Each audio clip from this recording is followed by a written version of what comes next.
오늘은 진정한 용서라는 제목으로 오늘 본문의 말씀을 함께 나눌까 합니다. 여러분들이 잘 아는 가늠하다 현장에 잡힌 여인의 이야기입니다. 예수님 당시에 가늠한 여인은 돌로 쳐 죽여도 무방한 모세 율법에 그렇게 기록이 되어 있어요. 특별히 레위기 20장 10절에 보면 누구든지 남의 아내와 가늠하는 자 곧 그의 이웃의 아내와 가늠하는 자는 그 간부와 음부를 함께 반드시 죽일지니라. 그렇게 반드시 죽이라고 기록을 해놓고 있습니다. 모세 율법뿐만 아니라 얼마 전에도 그런 일이 있었죠. 이슬람 교도들은 이 간음죄를 진 사람은 간음은 둘째 치더라도 외간 남자와 손을 잡고 데이트만 해도 돌에 맞아 죽을 수 있습니다. 일종의 명예살인이라고 하죠. 이 코란경에 있는 이 말씀을 어기는 자, 특별히 외간 남자와 간음을 하는 그런 경우에는 그 가족 중에 남자들, 아버지라든지 오빠들이 먼저 돌을 들어서 치고, 그리고 친척들이라든지 주위 사람들이 또 돌을 던져서 쳐서 돌무더기를 만들어 버려요. 그러니까 가늠하다 현장에 걸린 여인, 이 여인은 특별히 현장에서 걸려버렸어요. 그러니까 돌에 맞아 죽어 마땅한 그런 절망 가운데 있는 여인이라고 볼 수 있습니다. 그런데 그 순간 이 서기관들과 바리새인들이 이 여인을 끌고 와서 예수님 앞에 세웁니다. 그리고 물어요. 4절과 5절에 보면 선생이여, 이 여자가 가늠하다 현장에서 잡혔나이다. 모세는 율법에 이러한 여자는 반드시 돌로 치라 명하였거늘 당신 선생은 어떻게 하겠습니까? 자, 지금 이렇게 바리새인들과 서기관들이 이 가늠하다 현장에 잡힌 여인, 그 몰골이 어땠을까요? 머리는 헝클어지고 또 옷은 찢긴 채 이 속 알몸이 적나라하게 보이는 그 상황 가운데 고개도 들지 못하고 수치심에 두려움에 떨고 있는 이 여인을 가리키면서, 이 여인은 죽어 마땅한데 율법에는, 우리 유대인의 관행에는 이런 여자는 죽여야 마땅한데 당신은 어떻게 생각합니까? 이 질문의 의도는 뭐예요? 예수를 시험하기 위해서, 예수를 죽이기 위해서, 제거하기 위해서 벌인 음모라는 것입니다. 실제 당시의 상황은 이들이 흥분해서 화가 나서 씩씩거리고 눈가에는 살기로 가득한 얼굴이었을 거예요. 그런데 이상한 점은 이 레위기 율법에 보면은 분명히 간부와 음부를 둘 다 돌로 쳐 죽이라고 기록이 되어 있는데 음부만 보입니다. 함께 간통을 한 남자는 보이지 않아요. 그러니까 이거는 분명히 이 일을 꾸며서 지금 유대인들이, 특별히 바리새인들과 서기관들이 예수님을 죽이기 위해서 했던 계략이라는 것을 우리가 알 수 있는 것이죠. 이렇게 흥분해서 화가 나 있고 눈에 살기로 가득한 사람들에게 예수님이 어떻게 하십니까? 아무런 대꾸도 하지 않으세요. 어떻게 행동하냐면요, 6절에 보시면 예수께서 몸을 굽히사 손가락으로 땅에 뭔가를 쓰십니다. 예수께서 이 여인의 이 간음 사건을 두고 반응하지 않으세요. 말을 섞지 않습니다. 대신에 몸을 굽혀서 땅에다 뭔가를 끄적끄적 쓰시기 시작해요. 무엇을 썼을까? 어떤 신학자는 아마도 이 여인을 고발하고 정죄하는 사람들의 죄목들을 다 일일이 나열해서 썼을 것이다 하는 신학자도 있고, 또 어떤 사람은 지금 상황이 이 말로 하면 말싸움으로 번지고 또 예수님도 위험해질까 봐 문자로 소통하셨다. 문자로 바닥에다 뭔가를 쓰셨다. 근데 뭔가를 쓴 무엇이 중요하진 않습니다. 중요한 것은 예수님께서 몸을 굽혀서 땅바닥에 뭔가를 쓰시면서 그들에게 생각할 시간을 주었다라는 것이죠. 예수님 참 지혜롭습니다. 화난 사람과 흥분해서 이렇게 막 감정으로 막 대립하거나 싸우지 않으세요. 대신 흥분이 가라앉을 때까지 기다리십니다. 여러분, 이렇게 제3자가 끼는 것, 이게 굉장히 조심해야 될 부분입니다. 이건 심리학의 기법으로도 있는데요. 제가 신대원, 그러니까 신학교 다닐 때 상담학 시간에 아주 재미있는 이론을 하나 배웠는데, 그것이 뭐냐면 감정의 삼각관계입니다. 이모셔널 트라이앵글. 그러니까 누군가가 피해를 당한 피해자가 있으면 또 가해자가 있겠죠. 피해자와 가해자 사이에 대화로 이 갈등의 구조를 풀어간다면 두 사람 사이는 아무런 문제가 되지 않는데 항상 거기에 구조자가 낍니다. 그러니까 피해자의 이야기를 듣고 그래? 그런 몹쓸 사람이 있나? 그래서 일종의 자기가 구원자 역할을 하기 위해서 그 삼각관계를 만들어 버리는 거예요. 그러면 이 갈등의 구조는 점점점 더 깊어지고 복잡해집니다. 이 갈등은 계속해서 꼬리에 꼬리를 일고 또 다른 삼각형을 만들어가고 해서 그 공동체나 사회가 이 갈등에서 헤어나올 수가 없습니다. 그건 여러분의 가정도 마찬가지고 우리의 교회도 마찬가지입니다. 예수님께서는 이런 갈등의 삼각 관계를 만드시지 않고 감정적으로 그들 바리새인과 서기관들과 맞서서 싸우지 아니하시고 이 여인을 보호하지도 않으셨어요. 대신 땅에 뭔가를 쓰셨습니다. 여러분, 사람 사이의 갈등은 피할 수가 없습니다. 그러나 그 갈등을 풀어가는 그 과정 속에서 지혜로워야 해요. 두 사람 사이의 관계는 괜찮은데 또 한 사람이 끼게 되면 아주 복잡해진다고 말씀드렸어요. 예를 들면 부부간의 갈등이 그렇습니다. 남편이 아내를 고생시키고 괴롭힙니다. 그러니까 남편이 지금 가해자고 아내는 피해자인 거예요.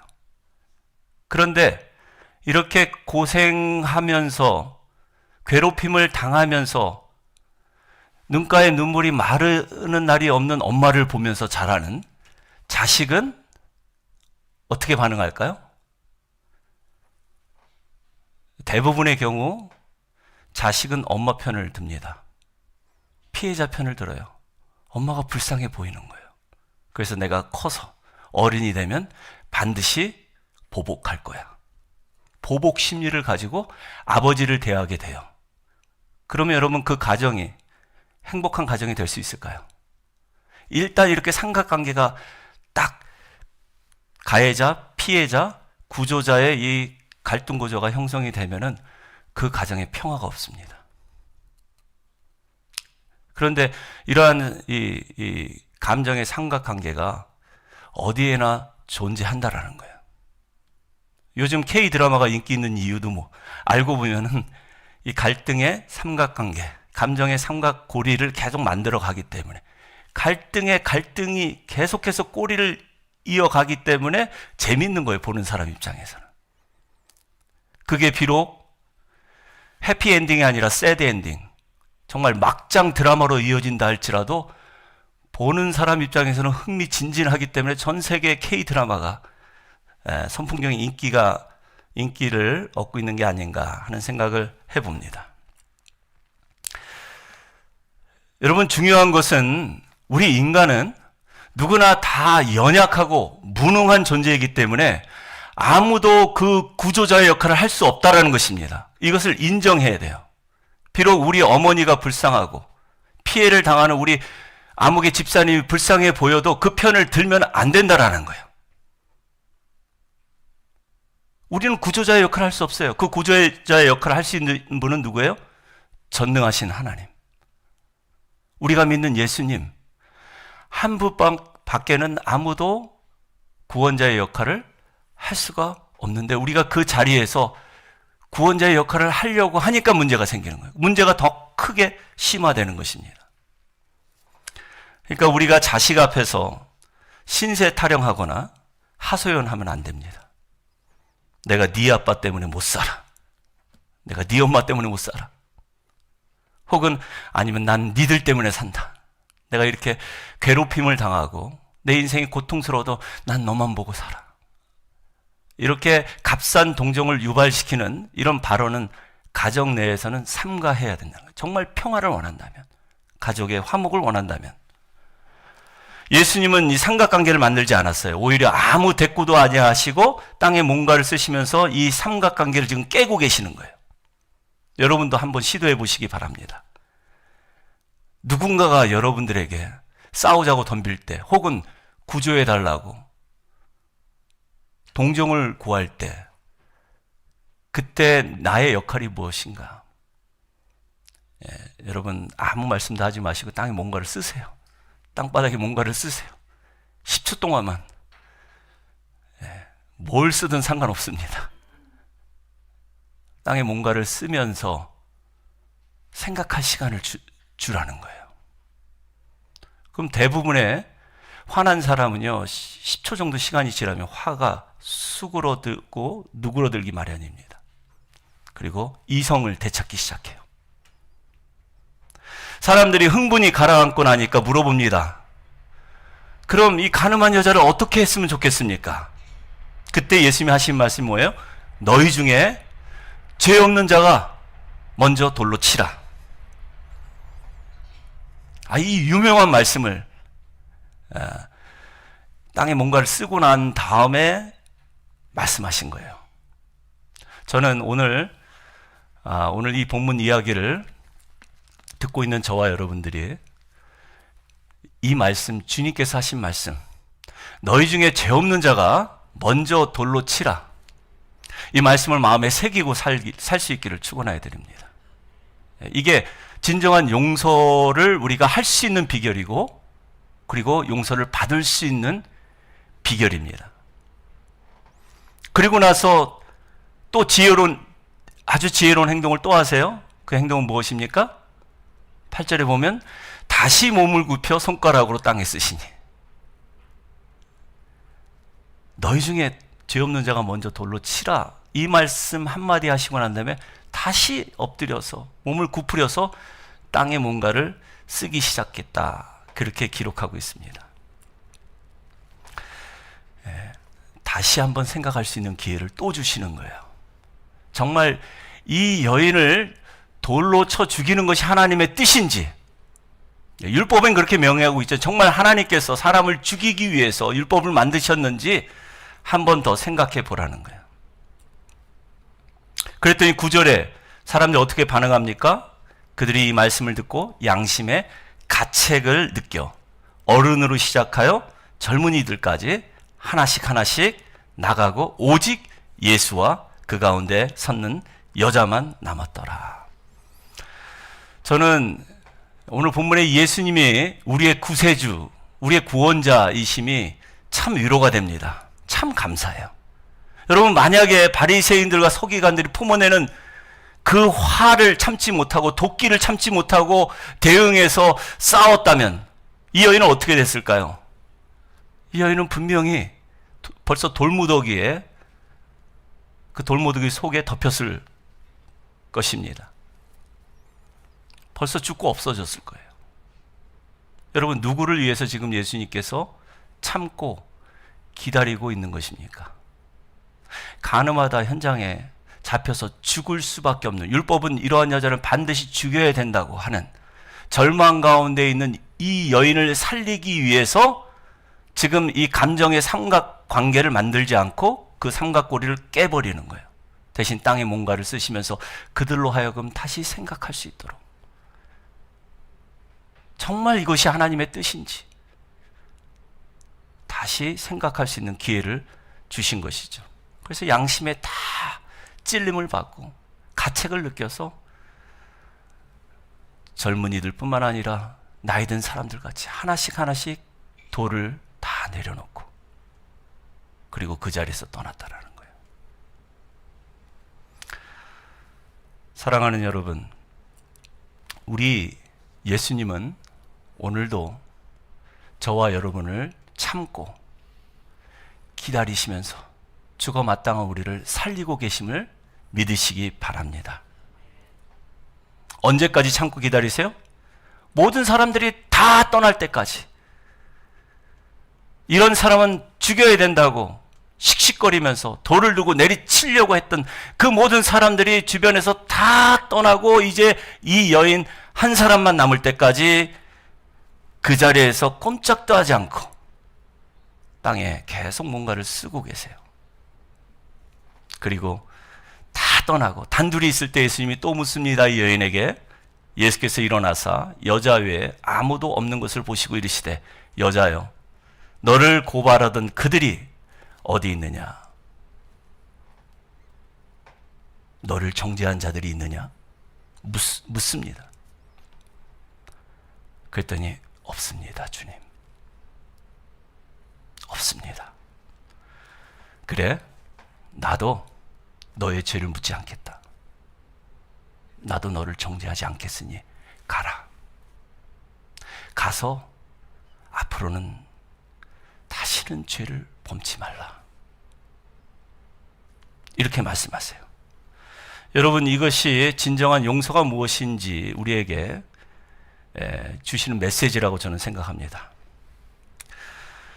또 우리가 어떻게 다른 사람을 용서할 수 있는지 그 방법을 우리에게 제시해 주고 있다고 생각합니다. 예수님도 그녀를 정죄할 수 있어요. 얼마든지 바리새인 서기관들과 함께 돌을 들어 예수님도 그 여인을 죽일 수도 있습니다. 왜냐하면 이 여인은 지금 죽어 마땅한 여인이기 때문에.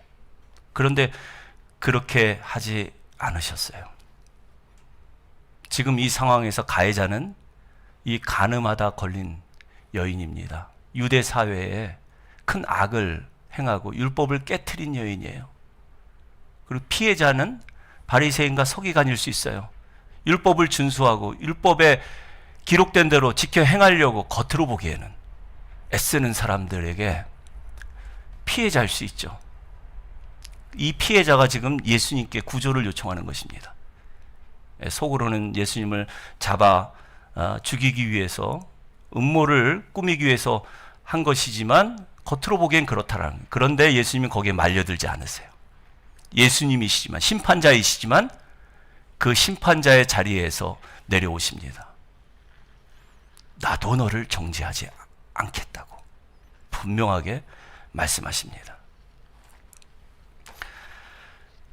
여러분, 여기에 기가 막힌 복음의 능력이 있습니다. 예수님은 분명 하나님의 아들로서 죄인을 심판할 수 있는 신적인 권위와 능력이 있는데도 불구하고, 예수님은 초림 때는 우리를 구원하시기 위해서 오셨지만 이제 재림 때 다시 오실 때는 영광 구름 타고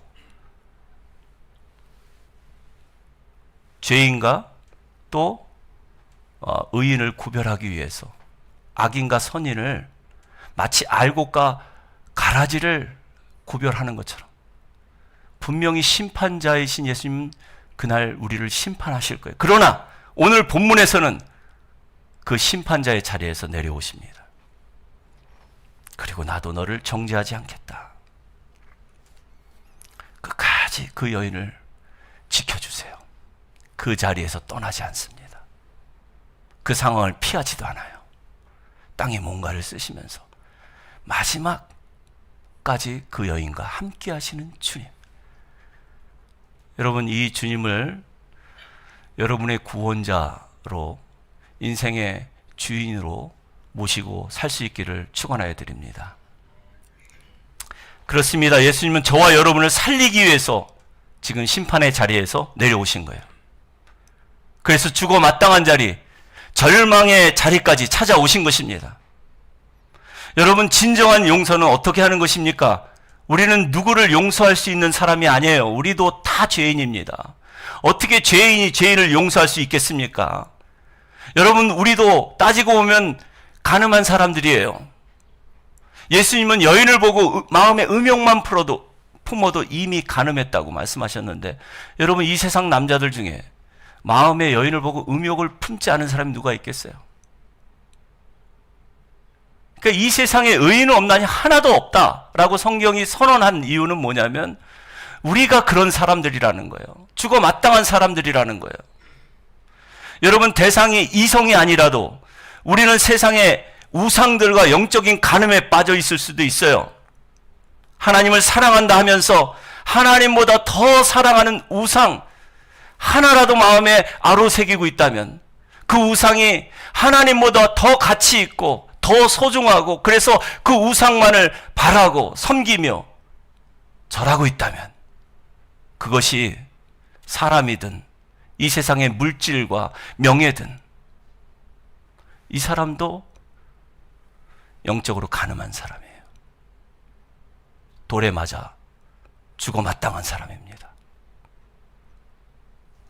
사실 육적으로 이 간음하다 현장에 잡힌 이 여인보다 우리가 더 죄질이 불량할 수 있어요. 왜냐하면 육적으로 간음하다 걸린 사람은 형벌을 받게 되어 있습니다. 그러나 우리는 걸리지 않고도 얼마든지 영적인 간음, 하나님보다 세상에 썩어 없어지는 것에 더 마음을 두고 하나님 나라보다 이 세상에서 누리는 부귀 영화를 더 마음에 품고 산다면 이것은 분명히 우상숭배요, 영적 간음이기 때문에 아무도 몰라요. 아무도 모를 수 있어요. 그리고 누구도 나를 정죄하거나 책망하지 않을 수 있습니다. 왜냐하면 우리는 종교적인 탈을 쓰고 있기 때문에 얼마든지 바리새인과 서기관들처럼 의인 노릇을 하고 내가 옳은 척, 잘난 척 하면서 살 수 있기 때문에 그래서 더 심각한 거예요. 여러분, 그러나 우리 예수님께서 이 땅의 모든 간음한 자들에게 말씀하십니다. 나도 너의 죄를 묻지 않겠으니 가라. 그리고 다시는 죄를 짓지 말라. 이 말씀이 참 우리에게 위로가 되고 감사한 말씀처럼 들리면서도 또 한편으로는 무책임한 말씀처럼 들립니다. 목숨은 건졌지만 이제 어떤 삶이 이 여인을 기다리고 있을까요? 감당하기 어려운 시련이 기다리고 있었을 것입니다. 이 여인이 기혼녀였다면 집안에서는 쫓겨났을 테고, 미혼녀였다면 이 여인은 부정한 여인, 간통녀라는 주홍 글씨가 쓰여져 있어서 어떤 남자와도 혼인생활이 불가능했을 거예요. 외롭고 고통스러운 나날, 우리가 예측할 수 있습니다. 분명히 어렵고 힘든 나날이 그녀를 기다리고 있었을 거예요. 그렇다 할지라도 예수님 말씀하십니다. 가라. 그리고 가서 다시는 죄를 짓지 말라. 이 말씀은 무책임한 말씀이 아니에요. 이제부터는 내가 너와 함께 해주겠다. 네가 지금까지는 어두운 가운데 방황해서 이런 간음죄를 걸려서 간음죄를 짓고 지금 현장에서 잡혀왔지만 앞으로는 나와 함께 빛 가운데 거할 것이다. 약속하신 말씀이에요.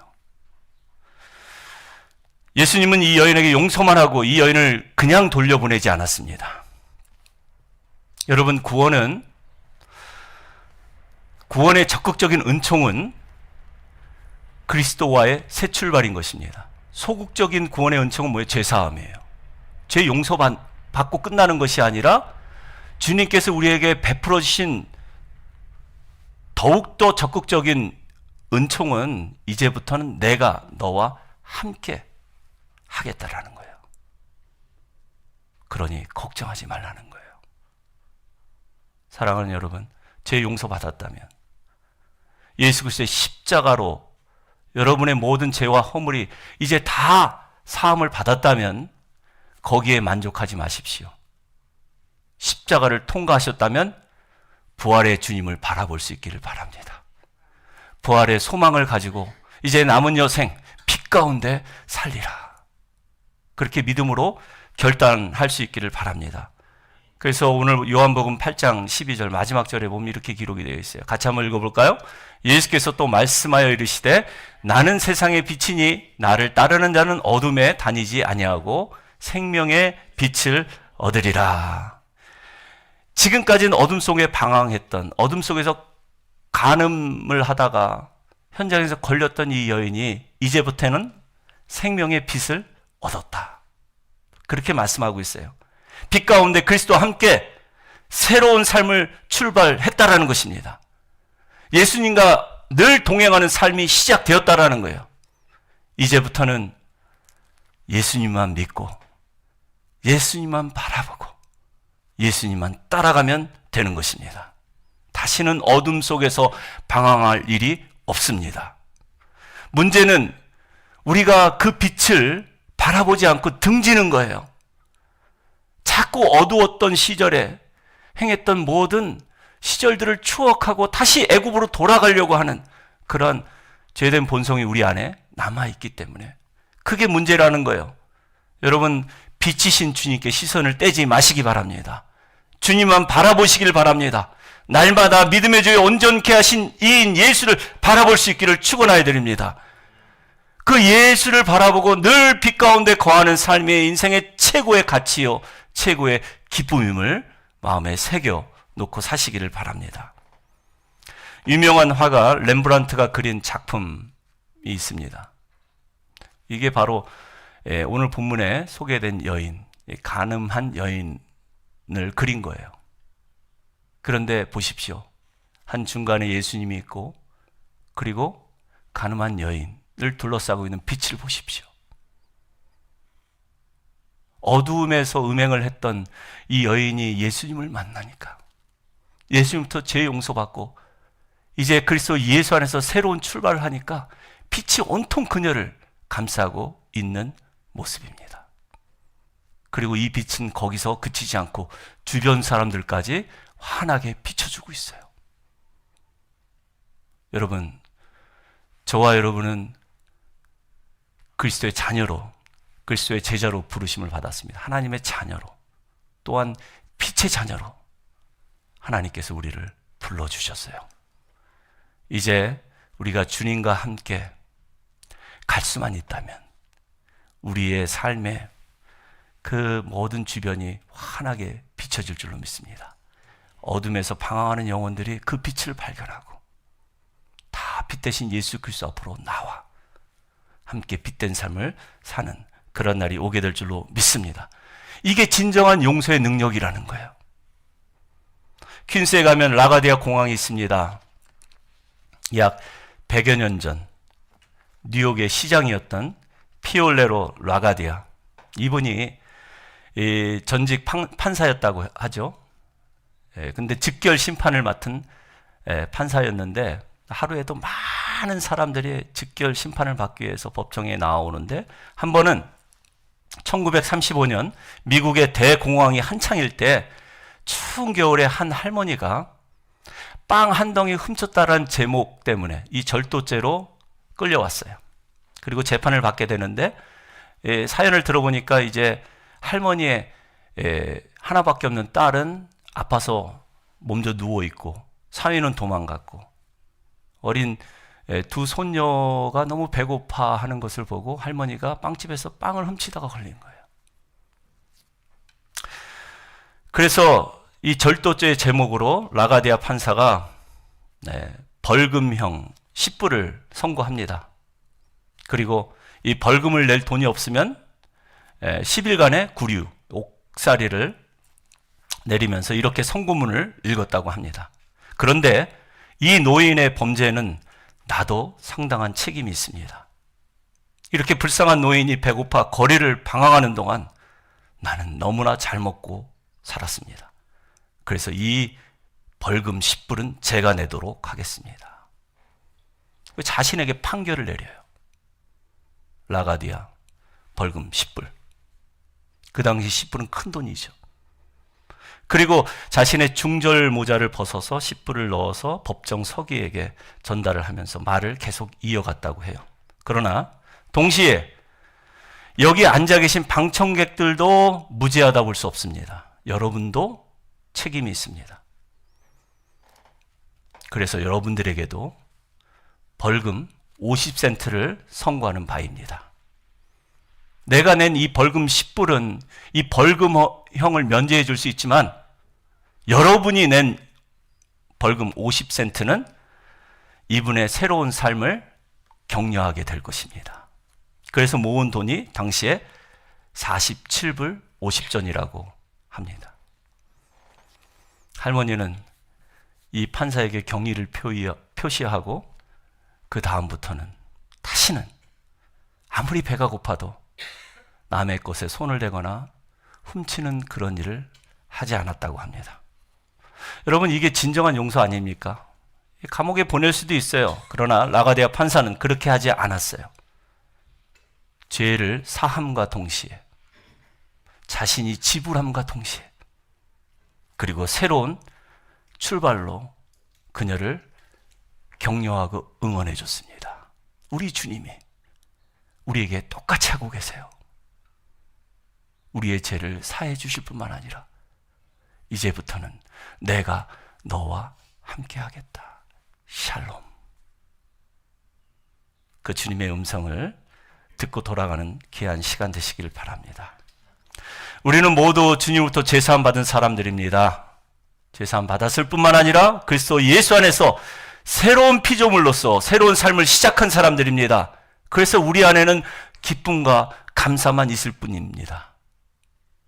그런데 그럼에도 불구하고 혹시 저와 여러분은 아직까지도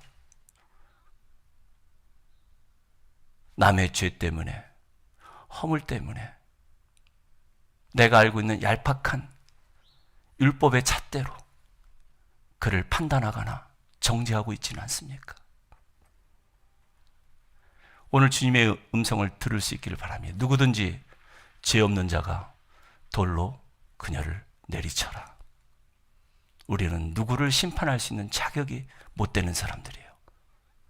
그러나 심판자이신 예수님도 정죄하지 않고 심판하지 않고 우리를 참고 기다려주시는데, 이제부터는 주위의 모든 분들, 여러분의 가족, 자녀, 또 함께 신앙생활하는 모든 교인들까지 품고 그들을 참아주고 끝까지 인내할 때 하나님께서 예비하신 시온의 대로를 우리 모두 다 함께 즐겁게 가게 될 줄로 믿습니다.